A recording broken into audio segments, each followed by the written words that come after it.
खबरों का सिलसिला आगे बढ़ाते हुए आपको बताएं कि पाकिस्तान पीपल्स पार्टी के 98वें यौम तासीस पर सिंध के सीनियर वजीर शर्जील इनाम मेमन ने खुसूसी पैगाम जारी किया है, जिसमें उन्होंने पार्टी की तारीख, दी जद्दोजहद, जमहूरियत के लिए कुर्बानियों और अवामी खिदमत के आज़म को खराज तहसीन पेश किया।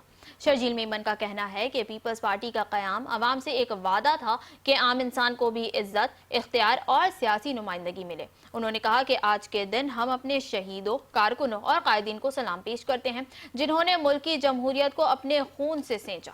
सीनियर वजीर का कहना था कि पीपल्स पार्टी सिर्फ एक सियासी जमात नहीं बल्कि एक रुझान है, एक तहरीक है जिसने आमलियत का मुकाबला करके वोट की हुर्मत और शहरी आज़ादियों को जिंदा रखा।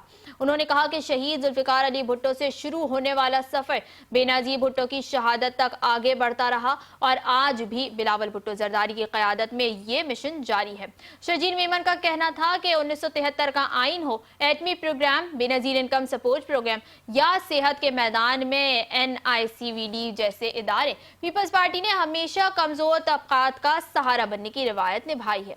उन्होंने कहा कि पीपल्स पार्टी ताकत की सियासत नहीं करती, इंसान के वक़ार की सियासत करती है और ये सफ़र अब भी जारी है। उन्होंने आज़म ज़ाहिर किया कि मुस्तक़बिल में भी पाकिस्तान को एक मजबूत, जमहूरी और खुशहाल मुल्क बनाने के लिए जद्दोजहद जारी रखी जाएगी।